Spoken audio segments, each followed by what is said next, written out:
Perfection. Hi, everybody.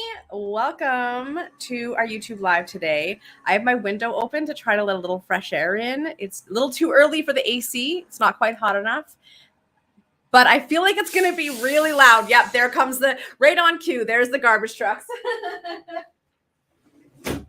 Oh, I gotta close the window for a bit. I'll go back and open it in a minute. Where my office is a solarium, and it's fantastic. It's huge and big and bright, and it looks right out into the alley. Unfortunately, no ocean views for me. And the garbage is right below, and so anytime between 8 and 10, the garbage collector comes, and it's very loud. Like, it's so loud I can't even hear my own thoughts. That's why I usually have to put these bad boys on. But I don't want to wear them, so I'm not going to wear them if I don't have to. So let's get into it. Let's get into it. Oh my gosh, it's Friday, or no, it is Friday. It's Friday. It is office hours time. It's time to get into some of the topics I love talking about around things related to entrepreneurship. It is the summer. The sun is shining. It is hot as heck out here in Vancouver. We are in a heat wave. I'm not sure if we're still in it or if it's going to be ending soon. Hopefully it's going to be ending soon, because we usually only get about mid-20s, and lately it's like high 20s to 30s, and it's just too dang hot. No one has air conditioning here. This doesn't get that hot here. And so, like, we all got our very loud portable units trying to keep us cool. But I promise this isn't going to be a session just to be complaining. Listen, would I be a Vancouverite if I didn't complain about the weather, or a Canadian? But yes, the summer is here, and I love this time of year because we are definitely much more, I find, creative, active, out doing things, out engaging. The sun is up longer. The temperatures are warmer. I think people are just generally happier. We got that good vitamin D coming in. And so there's some really interesting things that happen this time of year, because for a lot of folks, business can slow down. Why? Because we're out. We're all out. We're vacationing, we're traveling, we're with the kids, we're enjoying some leisure time, right? If you're in Canada, you're soaking up all the sun you can get before it starts to rain or snow. And so business can slow down here, and that can make a lot of entrepreneurs really panic. And so we're going to talk a little bit about that today, and how we can leverage this time of the year to continue to plant seeds and make some really cool things happen, even though money is slowing down. However, I do want to say that if you do a business where things typically slow down in the summer for you, it is really important that I guess we're getting right into the topics today. It is really important that you do track your cycles. Usually once you've been in business for 2 to 3 years, you can really track your cycles. You can go month by month and look at your sales, whatever, right? I mean, there's so many things you can track if you're into data, but you can look at your sales and go, okay, when are my slow months? When are my busy months? And start to track that. And after about 3 years, you should really notice a pattern of when things pick up and when things slow down. And so that if you know that, for me, a lot of times I typically slow down mid-July to end of August, and then September, October, November is like wildly busy, right? Like September is me just hanging on. It's so busy, right? And so I know that because I'm able to track that and know that, I'm able to, in, March, April, May, June, I'm able to really kind of make some pushes, maybe increase my revenue in those months, or I'm just paying attention to my cash flow, essentially, to make sure I'm good to get me through the slower months. So it's one of those things where don't panic. Your business is going to have up and down cycles. You want to know those cycles and then know how to sort of front end load your cash flow. And then also, how are we using the slower times to plant a bunch of seeds, right? To make some pretty cool things happen. Also, I'm a big believer in sleeping when the business sleeps, right? Like, rest when the business is asleep. And so take this time to, work a little less, take some rest, go and play, hang out with the people that you adore, and also reflect. Take a look at what's been working, what's not been working. Where can you get some catch up done on some admin or some side projects you've been trying to get finished, right? Where can you reassess and maybe change your strategy for the rest of the year, right? As we head into the final months of the year, do we have any goals that we're not hitting? We're able to look back and reflect on what worked and what didn't. and then make those adjustments, right? So often in business as entrepreneurs, especially as new entrepreneurs, when we are still very much flying by the seat of our pants and everything feels like it's coming at us real fast and we're learning so quickly and there's just like so much going on, we typically get onto this sort of autopilot hamster wheel where we are operating from more of a place of reaction and response versus intentionality. Right. And so this is a really great question to sort of sit with during these slow seasons, the slow summer season, if that's your slow season, to really reflect on the year so far and go, okay, where have I been operating out of reaction and response? And it feels like I'm not in the driver's seat of my own business. I'm just sort of chasing my tail, right? We want to take this time to go, okay, here are the things that I thought were really going to work that maybe didn't, or here are the things that I thought were going to work and did. Okay, what am I eliminating as we move forward into the last sort of few months of the year, once September hits? What are the things I'm leaning into, right? And even going, okay, I tried this thing and it didn't work. Okay, why? So I'm kind of giving you all these random generalities. I want to start giving you some examples here. So let's say that, you're doing a launch, right? You've got a new course that you're launching and you've gone all in and you've created this course and you've put together maybe a webinar funnel and you've been promoting it and people have been coming to the webinar, but then no one signed up for the course. And you're thinking, what the heck? All that work, what have I done? Why is nobody buying? Okay, well, we need to know why, right? We need to look at that. Do you have, this is like really specific, but just think about this advice and apply it to whatever it means for you. But did you do a survey to all the people that came and clicked to go to your sales page, but didn't purchase? Could you do a survey for them and just, maybe 2 or 3 questions just to ask them why? Right? Maybe give some multiple choice. It was too expensive. It's not the right time. I don't really need it. I didn't understand it. It wasn't clear. I don't see how this can help me, right? Give some multiple choice. Another question you might add on to that survey is something like, what is it that you think you need right now to help you, right? Like what would help you move to wherever you want to get to, or what would help you overcome whatever obstacle that it is that you're dealing with. See what they say. And then maybe ask, how much would you expect to pay for something like that? What would you be willing to invest in support like that? Right? So that is just one example of being able to take this time to go, okay, why didn't this work? Let's go find out. One of the most dangerous things, the most expensive and time-consuming things we can do in business is guess. Right? We don't want to guess. We want to go straight to the people we want the information from and ask them the answer, right? So things like that. I did a launch, do a survey. Why didn't anyone buy? Right? And then take a look. Maybe was it because you actually were targeting the wrong audience? And so people were there, but you were talking about the wrong thing or talking to the wrong people. You're offering, the wrong solution. Right? So again, these kinds of these slower times are so great for digging into the things that are working and not working and really figuring out why. As an entrepreneur, when we talk about that hamster wheel, it's so important we don't stay on that and just keep, like, what do they say? That I don't know if this is an accurate quote, but the one from Einstein, the definition of insanity is doing the same thing over and over again and expecting a different result. I see it all the time in entrepreneurship. People just keep doing the same thing. Take posting on social media. I just keep posting on social media. I just keep doing 5 posts a day, going live, doing, doing this carousel and this reel. And I just keep doing it and doing it and doing it and doing it and doing it, but nothing is happening. Okay.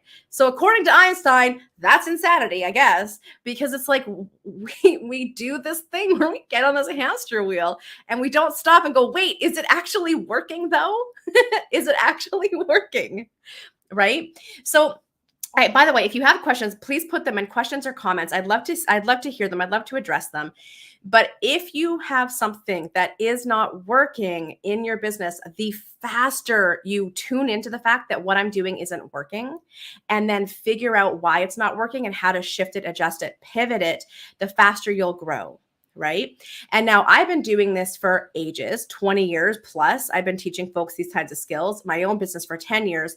And I will tell you that I can see the difference in an entrepreneur who is tuned in to what's working and what's not, and to an entrepreneur who's just throwing spaghetti against the wall and not even to see what sticks, because they're not even looking to see what's sticking. They're just throwing spaghetti and hoping something sticks. So get off autopilot, pay attention, what's working, what's not, and how can we make these tweaks.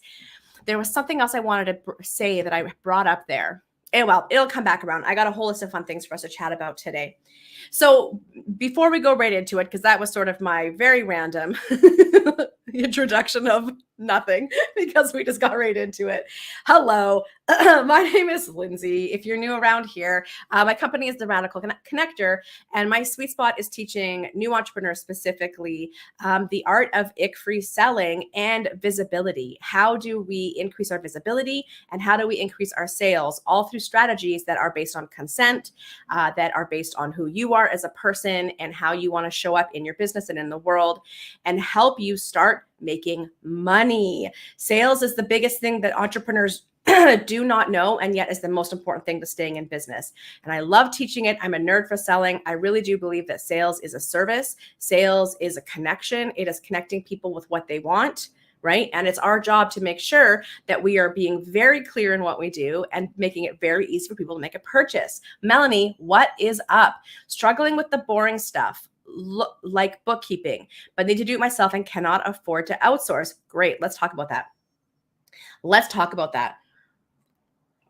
Because I have one of the topics for today I wanted to talk about was productivity tips from working from home. I have a couple of tips here, and I'd love to hear your tips. Throw them in the comments. And by the way, for folks watching the replay, throw them in the comments, right? Add your 2 cents in here, because people come back and watch the replay and they go into the chat. They go into the comments to see what people are saying and to get more ideas and tips. So throw your questions, throw your tips right in there. Okay, so I'm going to answer your question, Melanie, in a roundabout way, because I'm going to kind of go through what I want to talk about with productivity tips. And then within that, I'm going to answer your stuff. Okay. And actually, even before that, I'm going to share a link, because this is for a really fun summit that I'm participating in right now. Is it going to go? There it goes. It's called the Neurodiverse Entrepreneur Summit. And I am specifically talking about how to sell without selling for neurodiverse brains. And things like finding stuff boring in the business and it becoming almost impossible to do it is very typical for neurodiverse brains. So we're going to talk about that.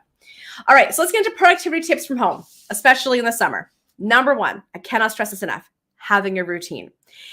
If you are new to being self-employed and new to working from home, right? I mean, potentially, other than, I guess, if you have children, you're going to be familiar with routine, right? But we are used to going through kindergarten, elementary school, high school, university, straight into a job where we have very little control over our schedules, right? It is very much determined by the authority, right? And so we are sort of just going to the things we're supposed to go to, and we do the things we're supposed to do. Even as an employee, you're not generating new business, right? You're not out there doing business development. You're still given the work to do, right? You're given everything. You're told what to do, when to do it, how to do it. So in entrepreneurship, when you're self-employed, when you're working from home, when you're working for yourself, it is up to you to do all those things. You have to establish a routine. You have to know what work to do. And like, give me some jazz hands if you're like, oh my God, there's so much work to do as an entrepreneur. So you have to be the one to be discerning to know what work you need to do.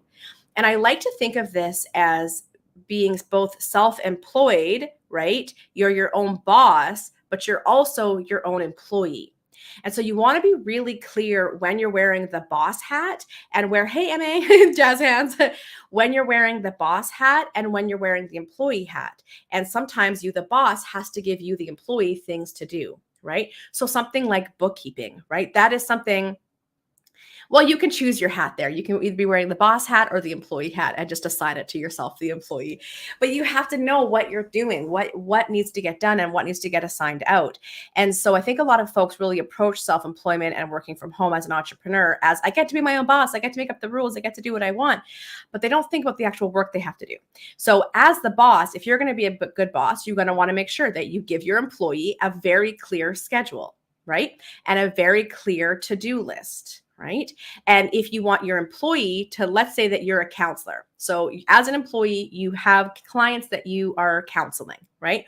Or let's say that you're a massage therapist, right? And as an employee, you have clients of the business who you massage, right? Let's say you do organizing and decluttering. As an employee, you show up and you do the organizing and decluttering. That's you working. You are working. That's you being the employee in that moment. But your boss needs to give you those clients to work with. Your boss needs to tell you when to show up, right? Your boss needs to tell you how to do the job. And so that's when you have the boss hat on. So it's your job to find those clients. It's your job to set those schedules, right? To set those routines. So I think that that first mental shift of going, I am both boss and employee, and there's things I have to do as a boss, business development, keep the company running, establishing routine and schedule, and as an employee, delivering on the product or service or program or whatever it is that I'm doing. So that's the first step I really want you to get into when you think of productivity and working from home, okay? Then when we think about that routine, what is the routine that works for you? I remember back in like, I don't even know when it was, I don't know, years ago, when Michelle Obama and everybody was all about, like, who else was it? The Huffington Post person. And it was like, everyone, Ariana Huffington, everyone needs to get up at 5 a.m. and work out at the gym and make a power breakfast and do all these things. And that's what successful people do, right? And I was like, okay, that's what successful people do, then I'll try it. Except I was going to networking events in the evening, right? And different events. And I was doing business development and I was speaking and training and doing all these things. And sometimes I wouldn't get home till 10 o'clock. And that, which meant by the time I was going to bed, it was 11 o'clock. And, maybe falling asleep 11:30. I can't get up at 5 o'clock. That's not enough sleep, right? So the routine needs to be based on you and what works for you, right? And so for me, that meant that I got up closer to 7 o'clock. And, I would go to the gym in the morning, or depending on this day, I might go to the gym after work if I have no events that night, right? So just sort of establishing this routine of when you're going to be clocking in for work, when you're going to be going to events, which is still work, right? Virtually or online or in real life, when you're going to be doing your laundry, when you're going to be doing your dishes, when you're going to be doing grocery shopping. There's like your life stuff, and then there's like your business stuff. When am I going to be showing up and being at my desk? And you need to honor that, right? I'm at my desk from 10 a.m. until generally 4 p.m. That's when I'm at my desk. Outside of that, I'm not at my desk. I might still be working. I might be going to an event or something like that. But this is when I'm at my desk. This is when I'm working. So once you establish your routine, and like for me, the reason I start at 10 a.m. is I like, and that's actually not true. I'm at my desk at 9 a.m., but I start my meetings and things like that at 10 a.m., right? Because I have the morning to get up. I don't like to be rushed in the morning, have a shower, go for a walk, make some breakfast. I really prioritize that because it's really easy for me to just hop out of bed and go right to my desk. It's really easy. And some days I do that. I'm so excited to get to work on a few things. I'm like, I don't care. It's 6 a.m. and I'm going right to work. I'm really excited to dig into this. That doesn't happen very often because it throws me off my routine. But it's really important to get up, move your body, get a little bit of sunshine, a little bit of vitamin D first thing in the morning. It's great for melatonin and for helping regulate your sleep hormones, right? Getting outside in that first 10 minutes, right? Moving the body, getting the blood flow going. And then I always make sure to have a protein-rich breakfast because I want to make sure that I'm fueling my brain and my blood sugars and my body to have a really great day. Again, it's really easy for me to just get up and be so excited to work that I don't eat. Anyone else like that? Right? I just don't eat. I'm so excited to work. And if I get like stressed out or really excited, I don't have an appetite. I can't eat. And I'll just go. I'm like, I don't know, pure adrenaline for hours. But then I hit noon and I'm like, right? I've like crashed. I'm useless, right? So even though it's tempting to do that and I can do that, I'm not going to because it's not going to set me up for a successful day, right? Melanie, I get up at 5, fell for it, just waste more time scrolling, honestly. Yeah. Because that's the thing. If I get up too early, my brain isn't working. I'm like so groggy, right? And so I've learned to just go back to bed, right? Yeah, you do it all the time. Yeah. So easy. The amount of people that will tell me they have coffee for breakfast, I had coffee, right? Or like coffee in a protein bar. That is not a meal. That is not breakfast. We need to eat. The not eating. That's what I assumed you meant. Yeah. Yeah. Right. We need to eat. And I had to train my body to eat breakfast because I wasn't eating breakfast. I just was like, I was always on the go and I just stopped eating breakfast. And the thing is that doesn't work for me because once my day gets going, I'm busy. I'm in meetings. Like I'm busy until 4 o'clock. And so if I don't have breakfast and then make time to have lunch, I just won't eat. And that's not good. And plus, I don't know about you, but I don't want to hit 4 o'clock and then just be done for the day because my blood sugars are in the toilet and I'm exhausted. I want to then have a workout or go hang out with my friends or go clean the house or, you know what I mean? Go do some errands or just go to a movie, whatever. I want to do things. And if I haven't eaten, and my blood sugars are in the toilet and I have no energy, what am I going to do? I'm going to go and watch TV. I'm going to go and scroll my phone. Sometimes I just go right to bed. I'm like, I'm done. And it's just because I didn't eat. So eating is a big thing. And I did have to train myself to eat breakfast and to like make, I didn't quite finish. I didn't quite have enough, but I didn't feel like eating protein today. So I had a protein shake and then some toast and tomatoes. And I've already had a few glasses of water and I've already been outside for a walk, right? Like it is so vital to me that I have that time to take care of my health. Oh my gosh. I'm going to like diverge again for a second.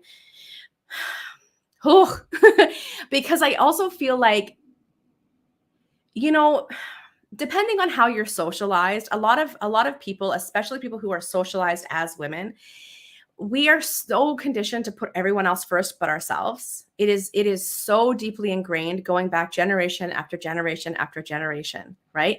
And that shows up in our businesses, right? Even the other day I was talking I think it was in one of our group things, and I was talking about somebody had said, when am I going to finally put myself first and not just my clients? Right. I forget what it was. And it's like, yeah, like, why are we not putting ourselves first, putting our own oxygen mask on first? You know what I mean? And so there's that. And then also, friends, I'm sure you've noticed this if you've been in business for longer than 6 months, your business will take everything from you. It will take all your time, all your energy, all your money, all your effort, all your creativity. It will suck you dry if you let it. And you can't. That's the importance, again, of having routine and having regular hours. Because I want to talk about this idea of, okay, so you've got a schedule. What is your schedule? We're going to talk about that in just a second. But one of the things I want you to pay attention to is when you have a schedule, if you're not able to get everything done that you wanted to get done on your schedule, like in that time, you need to really reevaluate that. Are you giving yourself too much? Are you making unreasonable requests on your time and your capacity? And I think people think, oh, I have a full day to get all these things done, and it's like, we can only work for so long. Like if I have an 8-hour day, I can't work for 8 hours straight. My brain can't do that. Right. So for me, I'm always thinking, how can I work in sprints? Right. Let me do 2 hours here. And then I'm going to go and have lunch and maybe clean up the house a little bit. I'm going to go for a walk. I'll come back and do another couple 2 hours. Right. A couple 2 hours, you know what I mean, right? So, we only have so much capacity. So if you're not getting everything done that you want to get done on your timeline, your schedule, you need to ask yourself if you're giving yourself too much. And this lends itself into why I tell people when they're setting their goals and making a plan, you usually have to stretch that out. Like you think you can do this much in this a short amount of time, but it's actually less in longer time. And if you make peace with that and you understand that about yourself and the way that your brain works and the way that you work, you will stop taking on so much. And especially you will stop saying yes to so much to things that are not necessarily serving your goals, because you're realizing I don't have every day. I have a full day to do all these things. It's more like I have a few hours every day of productivity. So I need to stretch that out. Right. And when we talk about this idea of scheduling, I really do mean that. I want you to make a schedule. I want you to time block out your days. What days of the week are you doing what? Right? For me, Tuesday, Wednesday, Thursday is when I do work with clients or podcasts or networking or meetings. Mondays are my admin catch-up day. Fridays are my flex day. Sometimes I work, sometimes I don't. Sometimes I do things, sometimes I don't. If I have a client who needs an urgent meeting, I might schedule a meeting first thing in the morning, and then my day is free to do what I want. I like having that flex day, right? Sometimes, like I say, sometimes I work, sometimes I'm like, nah, I'm done. I'm going to go play at the beach all day. The sun is shining. I'm out of here. right? So first decide what days of the week you're going to do things, and then decide what you're doing on those days of the week, right? Things like answering emails. On Mondays are my day where I get all my emails done and answered and everything dealt with, right? I get off a few like emails sent out, like newsletters, or I get my how to entrepreneur business scripts and things sent off, right? So I have all these things I do on Monday. And then once that's done, I can relax because I'll get to the rest of it again next week, right? And then on Tuesdays, Wednesdays, Thursdays, I have my meetings, right? And I go, okay, I'm going to check emails from here to here. I'm going to do social posts from here to here. I'm going to engage in Facebook groups from here to here, right? Like I have a set time block for everything that I'm going to do. By doing that, it allows you to stay in the lane of what you're doing. It allows you to stop letting other things bleed into what has to get done, right? Well, let me just go change the laundry. Well, let me just go make this blog right now. Well, let me just go, answer this email. No, if you know what you're doing when you're doing it, it's going to allow you to stay productive. And it's also going to help you really understand, again, the expectations of what you can accomplish in a certain amount of time, right? I'm going to quickly read the comments. I'm eating oatmeal. I eat oatmeal while scroll and take my stim med. Yes. You had matcha this morning. Do you know, I don't like matcha. I get it in theory, but matcha or like green tea, the way my tongue taste buds work, it just tastes like fish to me. And so people are like, oh, and I'm like, well, it just tastes like fish, like sweet fish. Okay. Emma, regarding routine in general, I was just talking about this with other neurodivergent folks, and was that I love. Okay. Let me show this. That I love spontaneity and novelty. So I'm always trying something new that works for a while and then just falls off. Okay. So now I know that I can recognize when that's happening and I need to switch to another routine. Yes. One I've used before or something brand new and keep on trucking. Exactly. I love that. Right. I'm the same. Like it's like, again, I love routine and I love spontaneity and I need to have space for both. And so I do both. I have certain parts of my day that are super scheduled and routine. And then outside of that, it's whatever I want to do. It's whatever I want to do, right? So I build in space for spontaneity. I build in space for flexibility by making sure there's specific things that are routine. And again, coming back this idea of being our own boss and being our own employee, especially as a neurodivergent brain who has, what's it called? Like the authority resistance thing. I forget what it's called, where you like hate being told what to do. You will hate when you tell yourself what to do as well. You will hate that. And a part of that emotional maturity is, again, back to the bookkeeping, is knowing I have to get this done. I have to do it. I can't not do it. Right? I have to do it.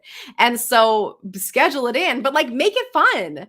Make it fun. If I have to do something like, I had to do something big the other day that I was like, oh, I'm dreading this. And I was like, all right, time to go get a mango slush from it in the garbage. Time to go get a mango slush. And I'm going to have this sweet little tasty beverage and then get to work. I bribe myself with bubble tea when I have something really annoying to do. Something that I know is going to make my brain like smoke and I don't want to do it, right? So like make it fun. Put on some music, right? Sometimes if I'm doing something, I'll sit in the living room on my couch and I'll put a YouTube video on that plays in the background, right? Whatever. Like just make it fun for yourself if it's something that you really hate to do. But yeah, like you gotta do it, right?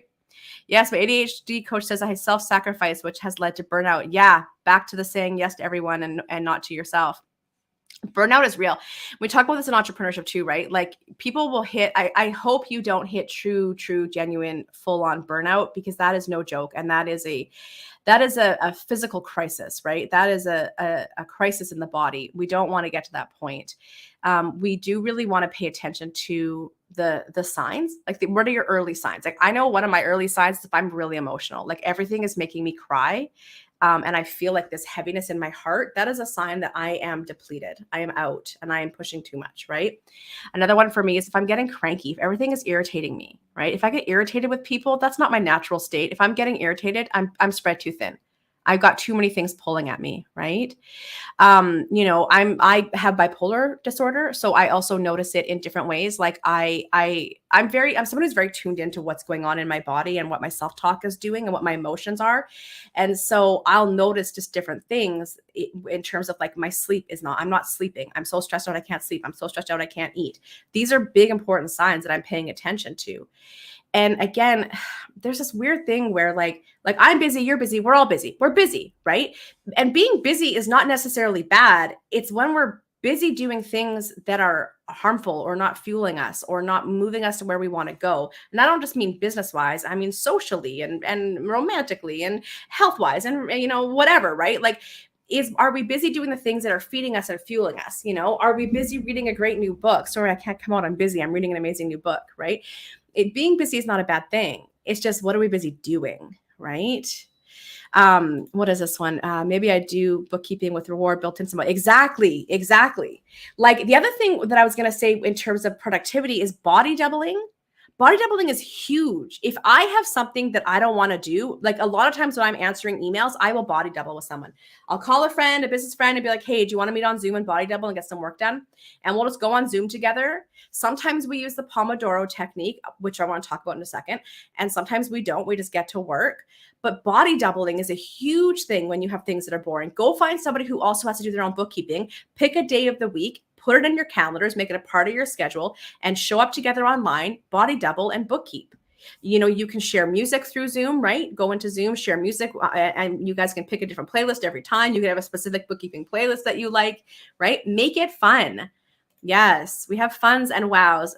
Opposition defiance. Thank you. I'm like oppositional. I know the word, but I know the concept. I just can't think of the word. So I made a decluttered playlist. Maybe I need to use it for work tasks too. Yes. My signs. I'm grumpy. I don't cook, eat crap, don't move my body. I just want to cocoon and hide. Cancel what you test. Yes, exactly. Know your signs and then pull back. Pull back. Say no to some things. One of the cool things too, especially with like entrepreneur friends, when I say I gotta cancel tonight, I am tapped out. My friends get that. They're not like, like they get that, right? They get that. They understand that. They've been there, right? And they're probably like, thank goodness. No, I'm just kidding. I'm not, I don't see, this is the thing. Okay. Canceling plans on friends. That's a sign. If you keep canceling plans on friends, what are we even doing? What are we even working for if we're not hanging out with the people we love, right? Unless you're canceling plans with friends because those friends stress you out, in which case it's time to reevaluate maybe our inner circles, right? Melanie here. I teach my clients lots of tricks such as body doubling, but forget to help yourself. Yes. So yes, we all do it. You're in good company. I was just talking about that with someone the other day. Who was it? Oh, Kristen from Square Key. Is it Square Key Digital? She does really great marketing work for entrepreneurs. Anyways, and we were talking about that, and I was like, I don't follow my own advice. I tell you all what to do, but I don't do it. I'm just kidding. Of course I do. But but that's so common for all of us to like, this is our profession. We tell people what to do around these certain areas. And then we literally forget. Like we literally forget for ourselves. Body doubling, I cannot recommend enough. Yeah. Making those kinds of things fun is a part of it for me, but I have to be careful about that because the fun thing will distract or run out. The other thing I found, it keeps you from getting on with it. Yes. Yeah. Yes. So here, randomly, but if I go get a bubble tea and I usually get like no sugar, and if I get a bubble tea, then I forget that and it has sugar, randomly, I can't get any work done because the sugar for me, it disrupts my brain and my ability to focus. So I'll be like, dang it, I played myself. Right. So, I mean, that's just a weird, very specific example, very literal example. But yeah, there are things that we can do that will distract us. And so this is where I love the body doubling component because there's a level of accountability, right? Thing is feeling lonely. Body doubling, real time or virtual is great, but sometimes I need just a bit of interesting noise that's not so interesting. Exactly. Yeah, I do the same thing. I listen to like a lot of instrumental, like bossa nova or like the Disney instrumental playlist or whatever. Like I listen to that kind of stuff. And like I said, if I need more, I'll throw on a YouTube video. There's these couple of creators. I follow different creators. Hang on, I just want to turn on some more light. It feels really dark in here. Whoops. Oh, I have these really cool lights, but they turn on then turn off right away. Maybe they're broken. I don't know. They're just pains in my butt. Anyways, I have a few creators I follow who are not really excitable. They're kind of more monotone when they talk. And so it's perfect because it's just in the background and it's just doing its thing. I also will watch like Survivor, uh, um, like debrief replays. Like I've seen them a million times and it's just fun in the background. So yeah, I definitely agree with having some distracting noise. I do that when I sleep too. I need noise when I sleep. If it's quiet, I wake up. It's weird. I need to sleep with music or with a TV show. Low-fi playlists are good. Yeah. And today I thought to look up advanced English conversations and it was perfect. Oh, very cool. Very cool. Okay. So your schedule, make your schedule, time blocking. Pick a time to answer emails, a time to check and engage on social, a time to be working on the business versus working in the business. Pick those times, okay, and then stick to them. Use Pomodoro technique if that helps you. Pomodoro technique is just when you set a timer for how long you're going to work with the little short breaks, mental breaks, right? So like I might do a 40-minute work sprint with a 5-minute mental break where I check my phone or I go get a drink of water or maybe I do change over the laundry, whatever. But it's some sort of break and then the rest of it is focused working. And if there's times where I'm having an executive dysfunction-y kind of day and I know I can't focus, I'll maybe do a 10-minute sprint just to get me into it. Just 10 minutes. I can do something for 10 minutes, right? The key is when you're working, I like to make the sprints short enough that my brain isn't starting to kind of burn. Like it wants a break. It wants a mental break. So I don't want it to go too long that now I'm not even working, but long enough that I can get some good work done. I can get some good traction going. What was this one? I play TV shows that I played a million times, like The Office. Exactly. Same thing, like Community or The Office or Buffy or something like that. Always the same. Hey, Sean, I was wondering who it was. Hi. Okay, so we got Pomodoro, body doubling, time blocking, moving your body and heating or eating, whatever. We talked about that routine, working in versus working on, stick to the schedule. Oh, the other thing I like is plan after work fun. Plan after work fun.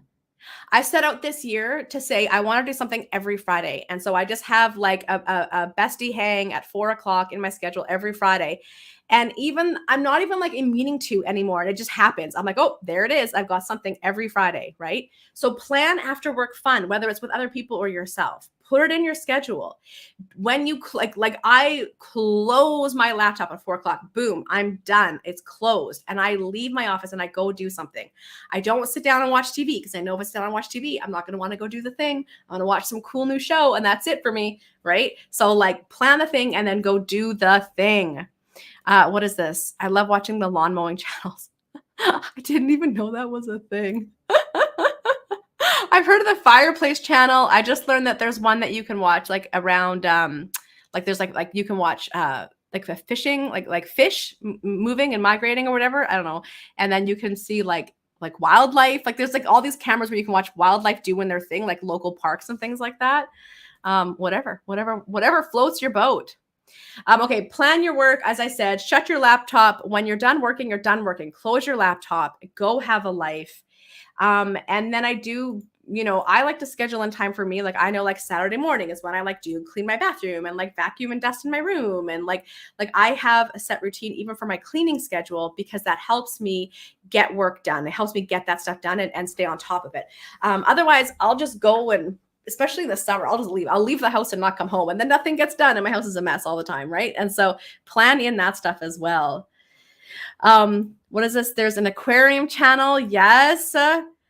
Jungles, abandoned homes. It's like ASMR for me and huge transformation. Oh, I love that. Yes. Aquarium. I need to look for that. Yes. I mean, there's channels for everything, right? I love that.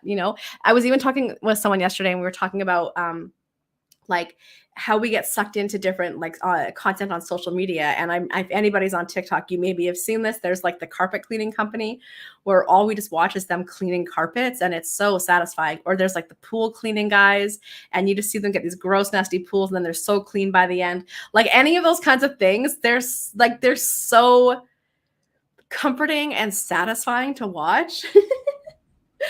Okay, I want to talk about this concept of hard work versus busy work versus effective work. And is hard work a dirty word? Tell me in the comments what you think in the chat. Do you think hard work is a dirty word? Truly. So I notice a big difference generationally on our ideas of work. Well, hang on, wait, what is this one? What is this one? What is this one? The Midwest Magic Cleaning, love him. He's neurodivergent too. Of course. Who makes content like that if you're not neurodivergent, right? Air traffic control and lo-fi Scottish rail. You know, I want you right now. If you ever think you're weird, trust me, you're not. There's even weirder things out there. And I say weird as a term of endearment. Like, you know what I mean? Like, let's watch some lo-fi traffic control. Let's throw some of that on, you know? Like, our brains, our interests are so weird and random. And I love it so much. Okay, so tell me your idea of work. Hard work is a dirty word. What do we got here? Hard work is stimulating and exciting. Yeah, I love hard work. My brain loves to work hard. I shouldn't say I love hard work. My brain loves to work hard. What I would say is, I'm going to come up with that comment in a second. My brain loves to work on things. Like, it's like a hungry hippo, and it's like it wants to work on things all the time, like a golden retriever, right? Like, it's like, or maybe like a herding sheepdog. You know, it wants to work all the time. But this idea of hard work and busy work and effective work, I think if we first of all define these things, hard work meaning it's something that is hard. It is work that you're doing that is difficult, right? We tend to associate hard work with volume. It's a lot of work, right? And that is certainly a thing in entrepreneurship. There's a large volume of work, but there's also work that you're going to do that is difficult, right? Busy work is the work that we do that doesn't really move us forward, but it keeps us busy. So it feels like we're working hard, but if we're being honest with ourselves, it's kind of a waste of time. And usually busy work is what we do to avoid hard work, right? And then effective work is the work that we are doing that is moving us forward. It is effective in helping us achieve our goals, right? In moving the needle, right? So when you think about the hard work that you're doing, or I'll just say the work that you're doing, you know, especially when it comes to the volume of work that you're doing, are you working on the hard stuff? Are you being effective? Or are you getting stuck in busy work, right? I want to go to the comments, then I'm going to finish up my point there. I'm Gen Z, so being known as hardworking is a source of pride and identity. Interesting. Also, need to work smart, though. Yeah, hate the thought of wasting time. 100%. Yeah. But the hardest work is the boring shit that I do not love. So, okay, so are you telling me that the work that you do that you love is not hard for you, and the boring work is hard for you? Is that what you're saying? I want to make sure I understand. Okay, so when we think of hard work, I'd love for you all to kind of jot down a couple of things. You can share it in the chat or just even for yourself. What do you define as hard work? What is hard work in your business? What is hard for you? Right? Like, when I think of the things that are hard for my brain, what would be hard? Like, yeah, you know, I probably would agree with you. It's a lot of the stuff that's boring, right? It's like, yeah, answering all these emails and having to go and like fill out all these like bios and submit all these EFTs, and like, you know, my hardest work is making decisions. I'm curious if anyone else has that issue. Making decisions. I am the worst at making decisions. And I know that there's like trauma reasons, and there's neurodivergent reasons, and there's socialized as woman reasons, and there's so many reasons that I and other people struggle with making decisions. But I notice that when I'm working, when I get stuck and things feel hard, it's because I have to make a decision. And that is something I'm also working on right now, is recognizing when I pull my phone up, it's because I need to make a decision and I'm trying to distract myself, right? And be like, no, sit down, make the decision, right? And especially if we have to make a decision that we are worried is going to disappoint somebody, is going to have negative blowback, is going to force us to say no to something that we want to leave a door open to because we're afraid to close. Right? So like, this decision can be hard, but also there's a reason, right? All right, I'm gonna go to the comments, and then I'm gonna keep going. Okay, so Emma said exactly. Okay, perfect. Love it. Honestly, you kind of opened up something for me there around like I'm like, oh, that is such an excellent point because of course the hard work is the stuff that's boring, but also to me, it's also the stuff that's scary, right? When I'm working with a new entrepreneur who is really freaked out by sales, doing sales is hard work for them, right? As you get more comfortable and confident in your own sales personality, your own sales journey, you know, how you approach sales in your business, that becomes fun. It becomes not hard work. It becomes a fun thing that you love doing, right? Having these really fun sales conversations, right? And so I think, yeah, hard work is often things that we find boring or scary, right? Your hard work is all biz development. It's easier for you to do what your clients ask you to do 1,000,000%.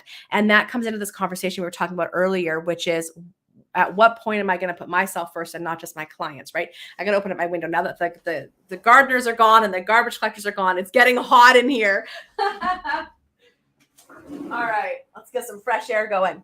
So business development is an essential part of our business, right? As I say to folks all the time, you know, your purpose is to potentially change the world, right? To change lives, to have a positive impact. But your business's purpose is to make money, right? To generate sales and make money. Also to generate opportunities for visibility, right? To grow your brand, right? And if all you want to do is change the world, all you want to do is have an impact, you can go volunteer. You can go get a job with a company who does the same things that you want to do. You can become a content creator and create content around this thing, right? But if you want to be a business owner, you have to do business development. You have to actually build a business. You have to focus on sales and visibility, right? And so we can think as a business owner, as an entrepreneur, well, all I want to do all day long is work with clients. I just want to stay in my zone of genius and I want to work with customers. I want to work with clients. I want to make the thing I make. I want to do the work I do. And that's it. Okay. That's you being an employee, right? That's you being an employee in that case. But also, if you're going to be your own boss, you also have to do the business development. You have to do the boss stuff too. And so that's where a lot of folks, when they get into entrepreneurship, they see the appeal and the attraction, right, of all the things that entrepreneurship can create for you in your life. And they're all amazing things. But they don't see is the stuff you have to do to achieve that. And so business development can be, and I think should be, a lot of fun. And if it's not fun for you, well, first of all, I think we need to talk about that. Maybe reach out to me if it's not fun for you. But if it's not fun for you, you know, is it because it is hard work, scary, and or boring?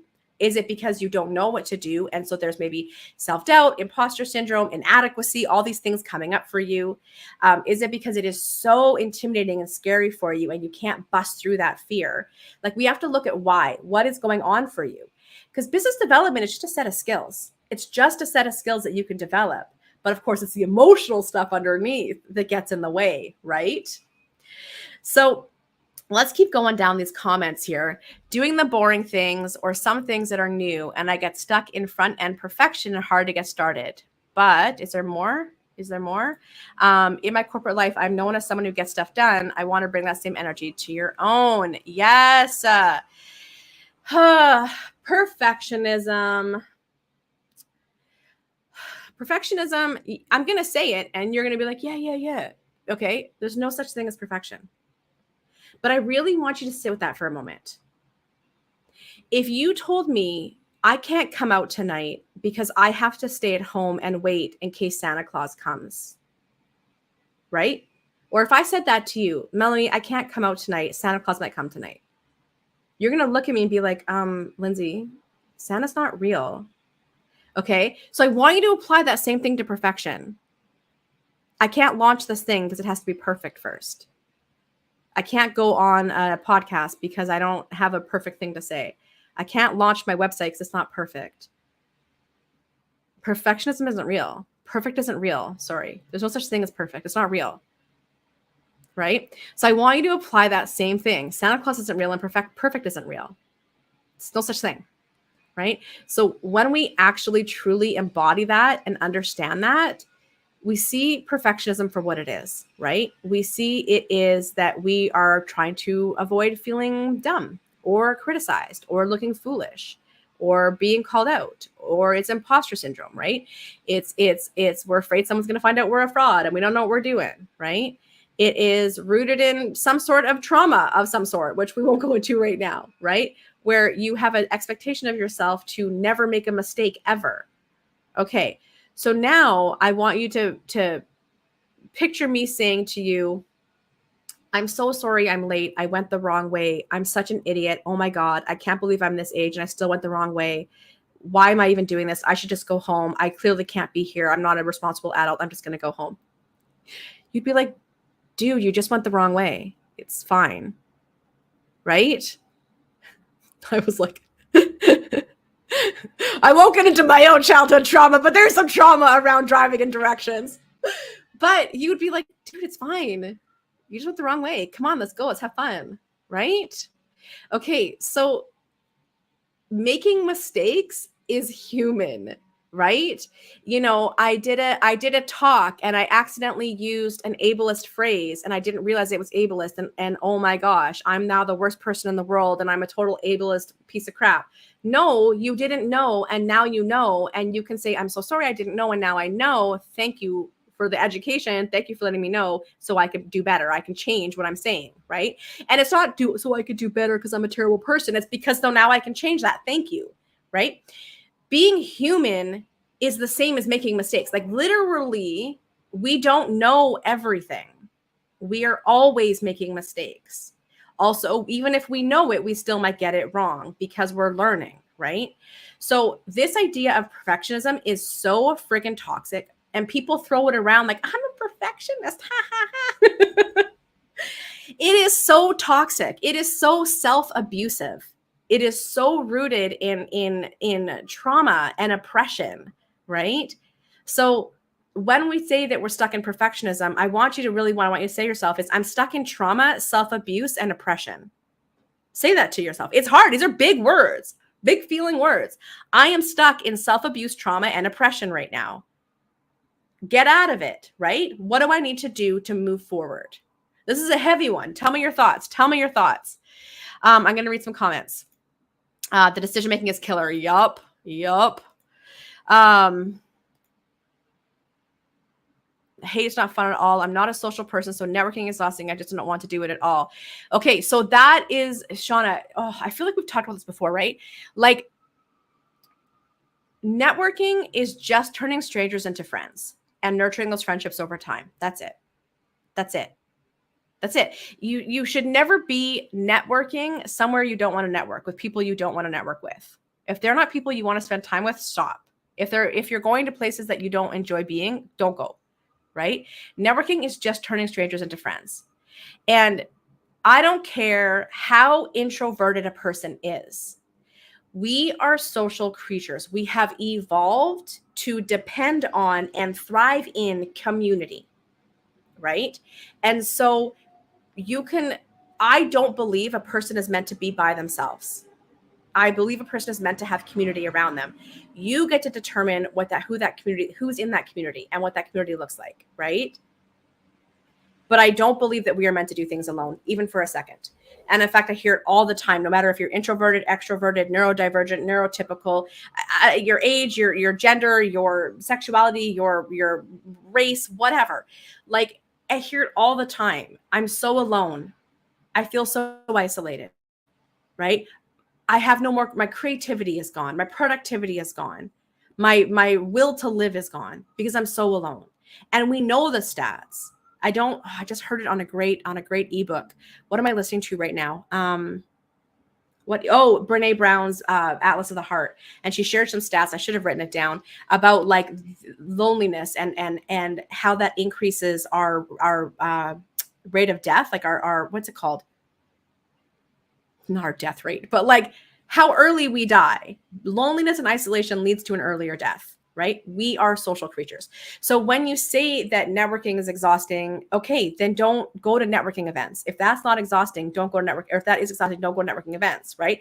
But where can you like connect with people on maybe social media that you really like and ask if they'd like to have a quick, a Zoom call and like develop a friendship there, right? Where can you lean on the people you already have in your life and ask them for introductions to more cool people like them?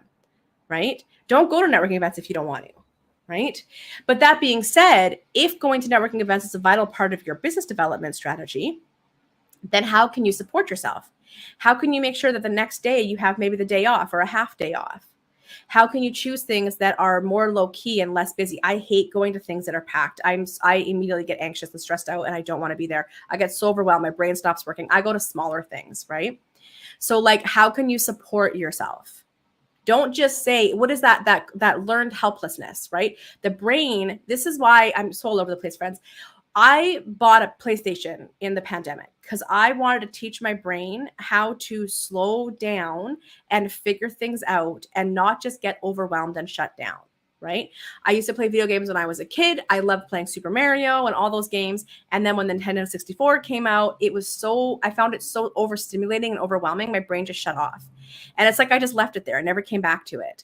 And I was like, this is learned helplessness. You're just reinforcing your own learned helplessness. Your brain our brains are elastic or plastic or whatever it's called, right? Like the brains stretch and grow and learn. Like they keep doing that. And so why are you staying stuck in this little shell? You can expand your brain to handle overstimulation and learn to calm itself down, right? And do the things that need to get done to successfully play a video game. It's been an amazing learning experience, by the way, right? So again, don't get stuck in this learned helplessness. If make it work for you, but also let your brain stretch, right? But I'm not saying to do things that don't feel safe or are harming you. That's different.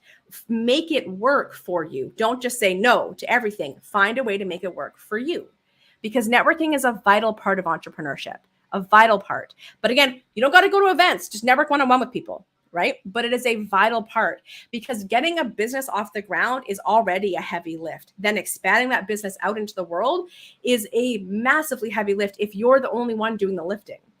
Networking means that other people are helping you with that lift. They're making introductions, they're opening doors, they're giving you resources, they're giving you support, they're collaborating with you, right?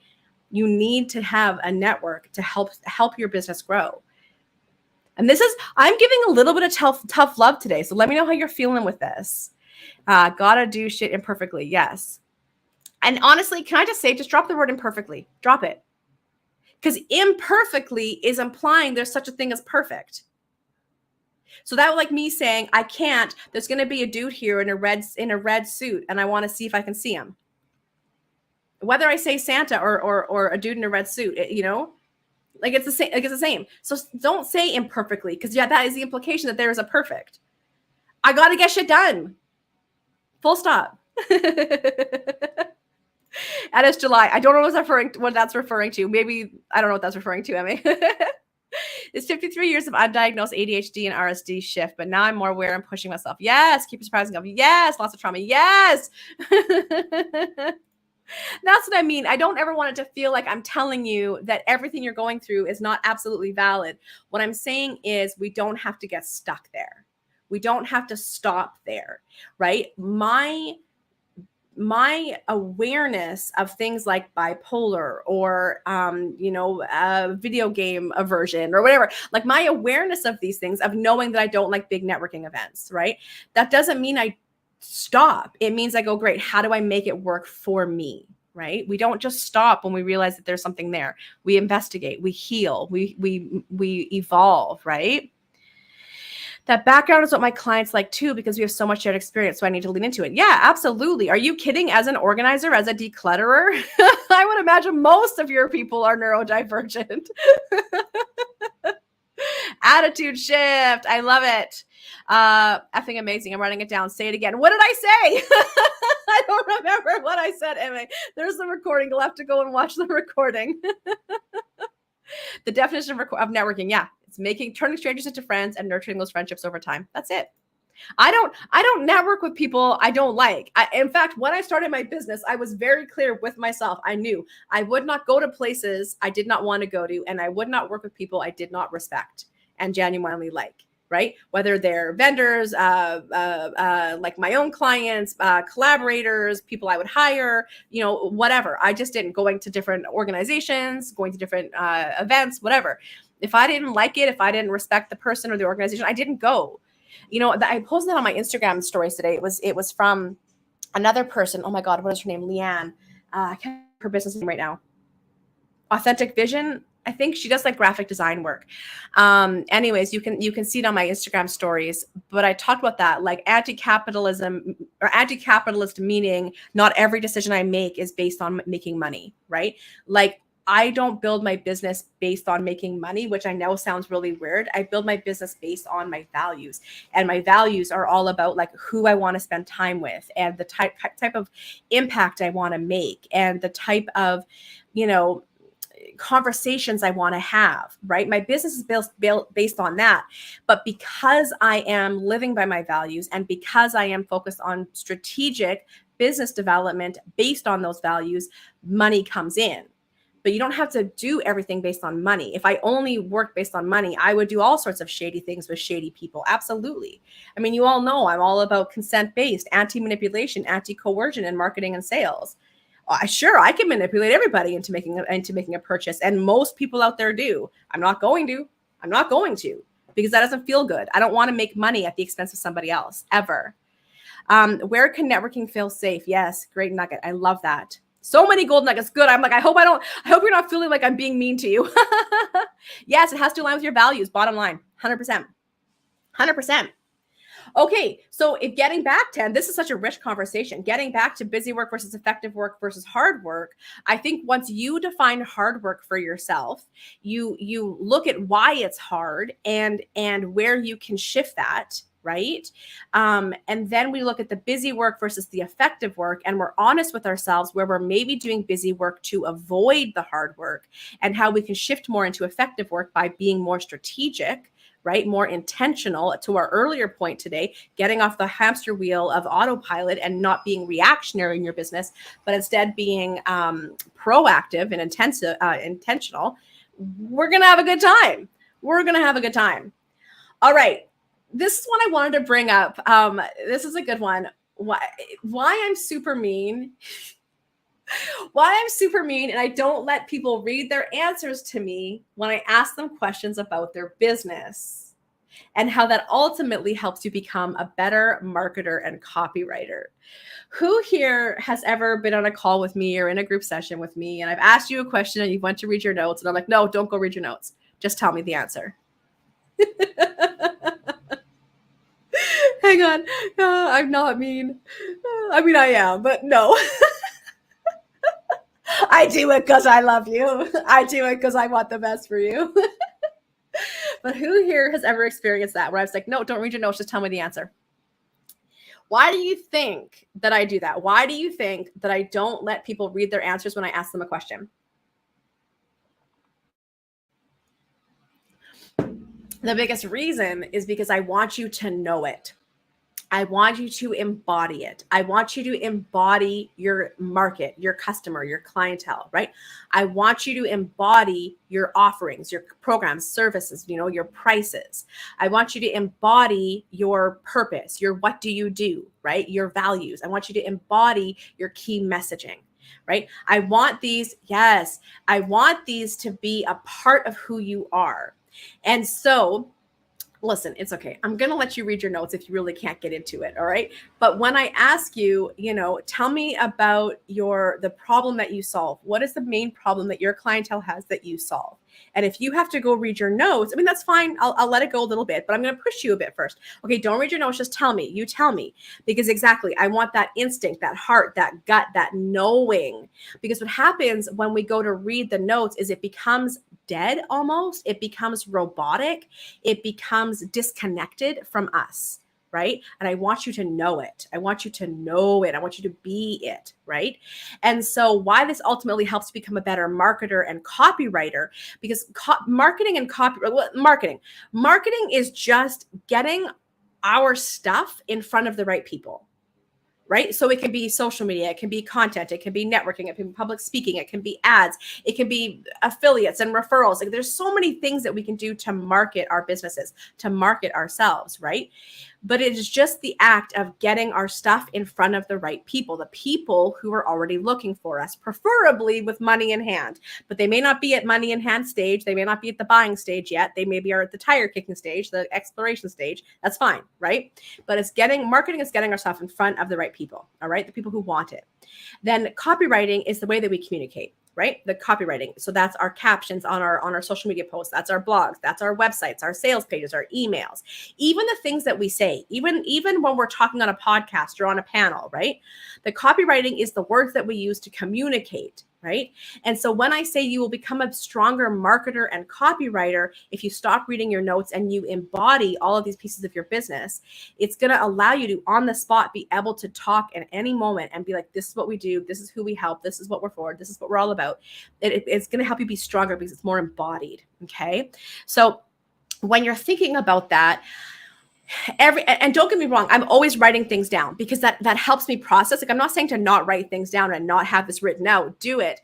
But it's just something I want you to think about. Are you able to talk about what you do without reading your notes? Do you know your prices and your offerings and the problem you solve and the solution you offer and your clients and customers' desires, what they want, what they're struggling with, what their symptoms are, right? So have a think on that. Have a think on that. Okay. This is a really big one. I wanted to talk about what to say if somebody asks you how they can help you or support you. All right. We get this all the time. Oh, hang on. What is this? People can pick up this and helps them know to trust you. Exactly. Yeah, exactly. So like, I'm like, write it down, but also, and I don't mean like memorize it. I mean like embody it. Like I want it to be you. Okay.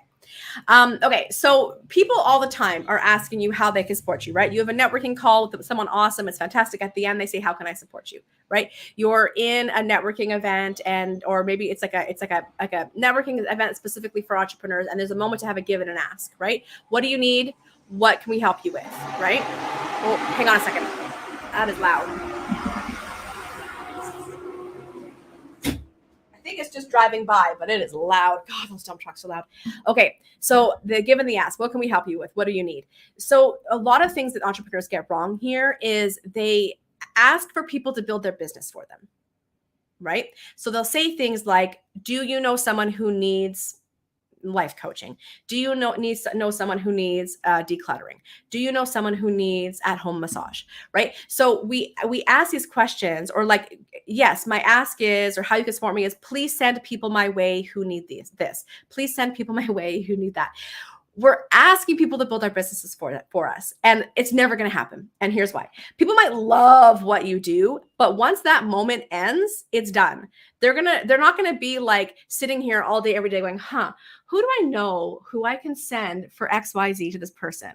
Let me go and find this person's website and then go and find this other person and ask, hey, can I make an introduction? Are you open to, like, it's just not going to happen. What's going to happen is they're going to hang up and they're going to answer emails and answer a phone call and get on with their day, and boom. So the request was pointless. Okay. Now I am going to tell you how to make that request in a minute. Let me write that down so I don't forget. Because if you are going to make that request, I'm going to tell you how to do it.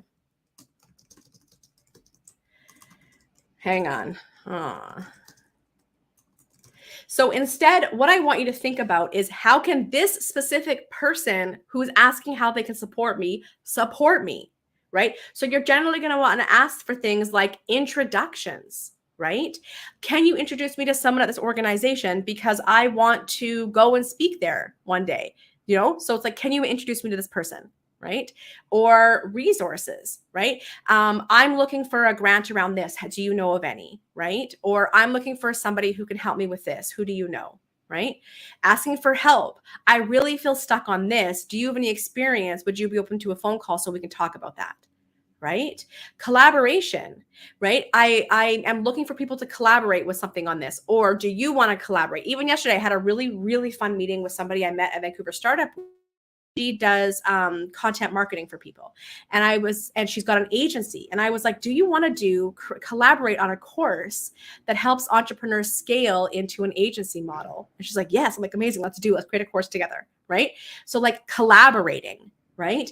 Affiliate and referral partnerships. I'm looking for people who want to be an affiliate partner, or people who want to be referral partners. Do you want to talk about that? Right? So think about who you're talking to and what makes sense to ask for support. And that means thinking before you get to that point, right? You've got a networking call coming up. That's probably going to come up as a question. How can I support you? Already know what you want to ask, right? If you're going to an event where there's going to be an opportunity to make an ask, think about, who do you want to meet? Who do you want introductions to? What doors do you want open? right? Now, I will say that if you are going to make a request for somebody to send you clients, which I don't recommend, but if you're going to do it, there are some times where it might make sense. You need to make it easy. You need to say, if you know people like this, can I send you my bio and a link to XYZ? And would you be open to forwarding it on to them, right? Make it easy. Make it easy for them to do that. Don't just say, who do you, if you know someone, send them my way. Say, I will send you my bio. And again, you're going to do an appropriate bio for that introduction, right? And you're going to send a link to, maybe you've got a sale or an event coming up or something. Please send it out, right? Or maybe you want someone to share an event. Great. Have the link there and a description of what they can copy and paste into social media, right? So if you are going to make a request that somebody share something or send someone your way, make it easy for them. Don't put all the labor on them. Does that make sense? Any thoughts on that? Oh, the MLMs. Yeah. Oh, yeah. And MLMs, unfortunately, I mean, there's a lot of anti-MLM content on YouTube that I highly recommend. There's some great people that I follow. I can share some links if you want. Like Hannah Alonso is really great on that one. Let me get you hers, and then it'll give you a you'll get like down a rabbit hole, because then YouTube will start giving you other suggestions. MLM companies are incredibly, am I not subscribed? Oh, that's weird. Well, I'm subscribed now. Here you go. MLM companies are very predatory. It is a very predatory business model, and it is not at all rooted in reality of how these things actually work. And there's a really great book. Actually, let me get the book for you too. It's called Hey Hun. Fantastic book. I listened on Audible. It was excellent. Also, one of my friends is quoted in there as well. Here we go. Hey Hun by Emily Lynn Paulson. And she talks about how MLMs use the bite model that is used in cults and like high demand religions and organizations to get people to do what they want. And she very clearly lays out how they use the bite model to keep people to get people in and then keep people hooked. And it is very predatory, and it is a terrible industry, and it needs to be gone. And there you go. And unfortunately, a lot of distributors, right, they are taught these really, again, aggressive, manipulative, coercive strategies for getting business. And they're taught things like, if your friends don't support you or buy from you, cut them out, right? Don't take no for an answer. And they tell you to keep kind of finding a way in, right? Like it is such a toxic, predatory industry. Yeah. It's terrible. Someone gets sucked in, and then a prenup crap to resell. Yes, very culty. All sorts of ugly to be. It is. And you get people who get sold. They don't know, right? They don't know, and so they typically target people who are more vulnerable, and they maybe are more desperate, and they sell them this whole thing, and they're like, anyone can do it. And again, I can't recommend the Hey Hun book enough to really understand how it works as a model, and then. They are told to buy these $1,000 and $2,000 and $3,000 starter packs. And then, it's just, I think the average distributor, like 95% of distributors, something they make less than like $100 a month. Like it's just wild, but people don't know. Right. And you're talking to a friend or a family member, and you really trust them, and they're really excited. Yeah. Pre-buy. Okay. I was like prenup. I'm like, I'm sure I'm reading that wrong. Yeah, pre-buy. That's what I figured you meant. And so they trust, and they do the thing, and it's all really exciting. And then when they realize it's not working, they employ all these strategies to keep people hooked and keep people in. It's so messed up. Great. Read Hey Hun. Go follow Hannah Alonso on YouTube. If you're into it, it's just really interesting. And also, like, maybe you can save a friend one day. Okay. So I think we've covered everything. We did what to say when someone asks how they can support you, productivity tips, hard work versus busy work versus effective. Oh yeah, I was going to share some bonus sales tips for people who get the ick. Okay. Do you like doing sales? Do you like selling? See, I love selling, but that's because I see selling as a service. right? What I do, what I offer, what I sell is needed and wanted and has an impact and makes a difference. It aligns with my values and my mission to mobilize people to not only become entrepreneurs, but once they're an entrepreneur, to really make money and really make an impact on the world. That's what I want. I want to mobilize all y'all to make money. Did you know that 95%, 90% of women owned, I'm just going to use that term generally, okay? So non-cis men will say, okay? Women owned businesses who are solopreneurs and are a company of one. You don't have employees. They generally do $50,000 a year or less. Like they don't bust through. 90% don't bust through that $50,000 a year mark, right? Baloney. My job is to show you how. I'm not playing that game. No, let's get you to at least six figures. At least, even if we get you to 80,000, then we can really do something. Let's get you to 100,000. Let's start taking that money, putting it into outsourcing, right? Into automating and into helping you grow even bigger, right? And now I'm not like all like, oh, let's all be billionaires. Let's all be millionaires. Nah, you know what? If you had $300,000 a year for the next 20 years, would you be happy? Like, would you be able to meet all of your needs and save for retirement, invest money and help your friends and family? Like, yes. Right. So that's the thing, is that there can be so much pressure on people to be like $1 million, multi-million dollars, but you don't have to. Let's get you a few $100,000 coming in and let's get you having a life. Right? Again, not every decision in life is about making money, right? Don't mind it now. Thanks to your, yes, because all the things I do. Yeah, good. I love that. Free speaking events, where to go and how to find them. Yes. Okay, Melanie, I forget which, are you in How to Entrepreneur? I know you did the academy. Have we ever actually gotten to talk? I don't even know. It's always been like, I can't remember if we've talked or not. It's all just been like virtual. How to Entrepreneur. I just shared the link in the comments. This is my $9 membership. It is, every Monday you get a new business skill, like marketing and sales skill, and a new sales script with a tutorial and a walkthrough on like how to go do it. And then like a plan, go do this week, right? And what I'm endeavoring to do here is break down the complexity of building a business into small bite-sized pieces so that you can just go and start doing these things and start generating some money, right? I don't know if we have talked or not. We should talk, but you're poor. You don't have to have money to talk to me. You don't have to have money to talk to me. And also, if you're not a part of the $9 membership yet, How to Entrepreneur membership yet, go do that, because we meet. We do Q&A on the last Friday of the third Friday of the month, where I actually bring people up on stage with me and answer questions. Like you come on stage with me and we go through your questions. And then we do monthly action planning. We do co-working. The monthly action planning is the most important. I have a requirement that all of my clients and whatnot go to those. You have to come to the monthly action planning sessions, because I am not interested in people who want to stay stuck on the hamster wheel. I want people who want to get intentional. Right?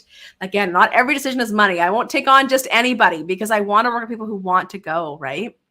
The other thing is too, if anybody is interested, and Melanie, this maybe won't be for you, but if anyone is interested, I'm running a hot mess summer sale. I am going to put an email out probably today. I'm going to send one out. But here, let me share it. It's so cute. Can I tell you, I'm such a dork and I love it. I love being a dork. There we go. This is me. And I'm running a flash sale for folks that want to go in on their business and friggin' get ish done so that they can hit the end of the year like crushing it. So this is what we're working on. These are all of the things that we can work on together. And then I have a more you buy, more you save thing. And so some happy entrepreneurs. So yeah, you can check that out if you want. Doing the 9 to 5 so you can't fit it in. Let me make it work. I was just talking with somebody who works from home, and we talked about things like renegotiating with your boss to say from this hour to this hour, from 9 to 10, I am unavailable on the last Tuesday of the month. I'm unavailable from 9 to 10. right? Like, so I will either come in an hour early, I'll stay an hour late, whatever. Like, you can talk to your employer and work something out, right? It would be like if you have a dentist appointment or a therapy appointment or whatever, right? Like, you can talk to your boss and work something out, see what you can work out to make it work.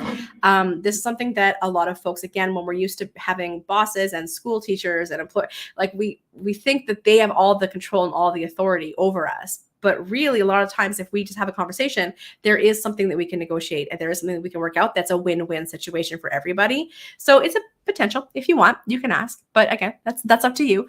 But we're not so helpless to take authority and autonomy in our own lives, right? So it could potentially be a conversation.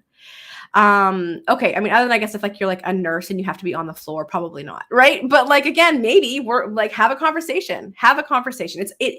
We don't know unless we ask, right?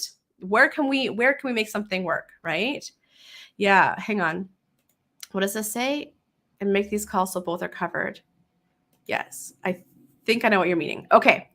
There was another one. I didn't read it. Leaving the 9 to 5 of January. Oh yeah, that's right. I forgot. You said that in the Facebook group, right?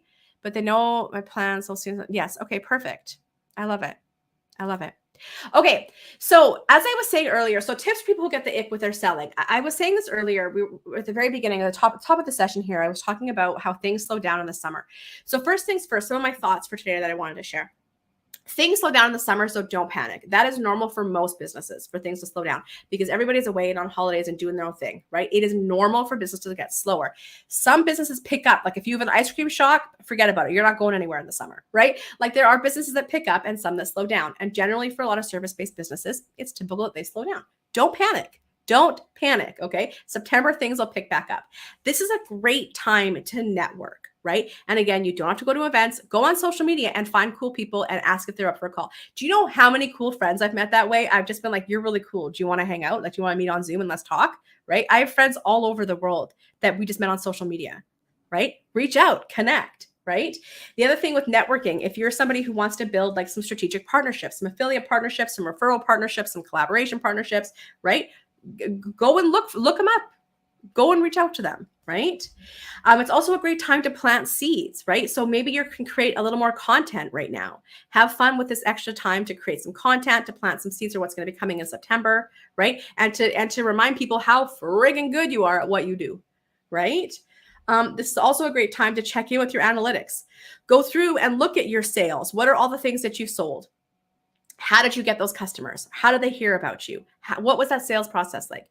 Go look at your email analytics. What are people opening? What are they clicking on? What's working? What's not?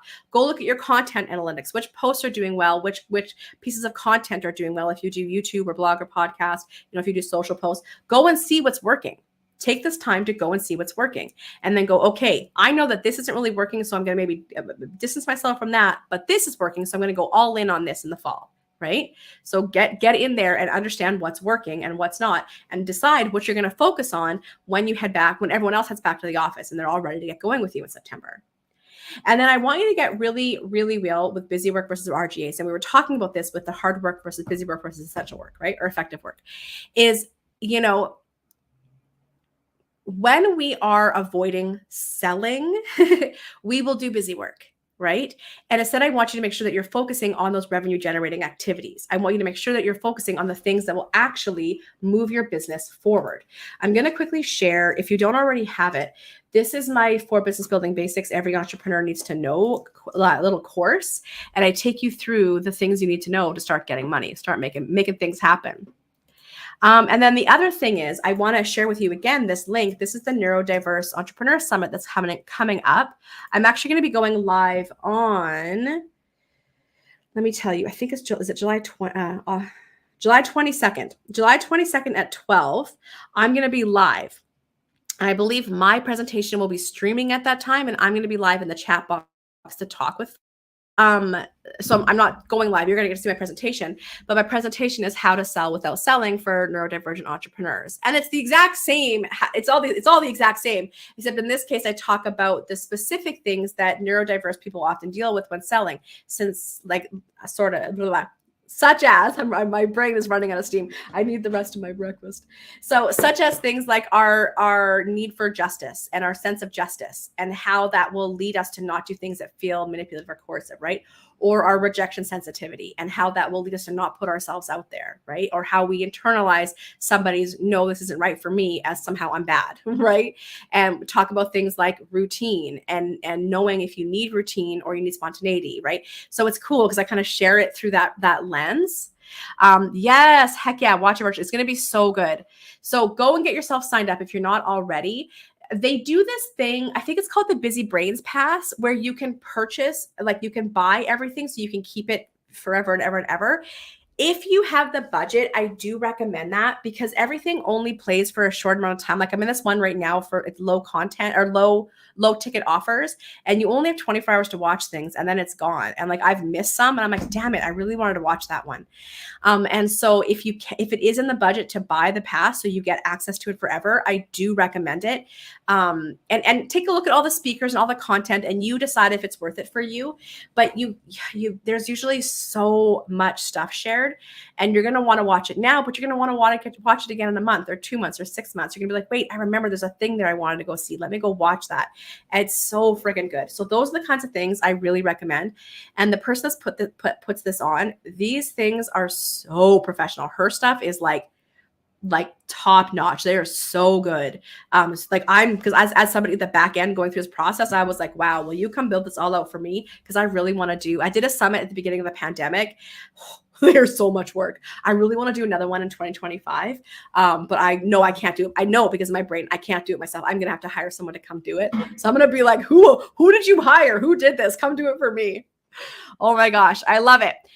Okay, friends, that is about it from me today. I am going to get a little bit of work done here and then go and enjoy the sunshine today. Is there anything else that anybody would like to do a little shout out or a little any question or a what's up before we go? Again, I'll remind you, if you are if you're feeling like you're a little bit of a hot mess and you are wanting to not be a hot mess, I am running a hot mess summer sale. It's going to be till August 15th or until you all buy 100 hours worth of one-on-ones with me. Once it's done, it's done. So go ahead and grab that if you'd like. Oh, one thing I wanted to share with you was this busy challenge. You are somebody who thinks that you are maybe getting stuck in busy work and you are avoiding selling, I definitely recommend it. Let me just quickly show it to you. Whoops, that's not what I wanted to do. Share screen. There we go. So this is the busy work challenge here. And there's a little worksheet and I take you through some instructions. And then once you're done, you go and you figure out what your results are. And then you go and this is just like a high level breakdown. And then you go find your results and it will tell you what that means. So if you're at 0 to 20% RGAs and it's mostly busy work, you're not doing RGAs. I think I used to say here, I don't know how to tell you, but you're not building a business. You got a hobby, not a business. I can't help anyone living in a hot mess. Yeah. You're welcome, MA. All right, friends, you got lots of links, lots of things to go do, lots of stuff to go learn. Let me share my Facebook group really quickly in case you're not in there. Come join us in the Facebook group. There you go.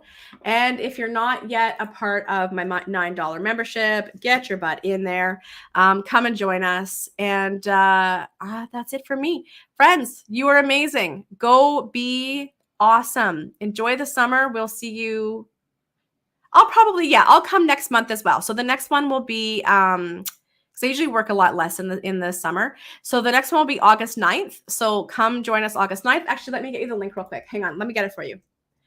Let me get it for you. What's the quickest way to do this? Oh, you know what I can say? Come follow me on Instagram.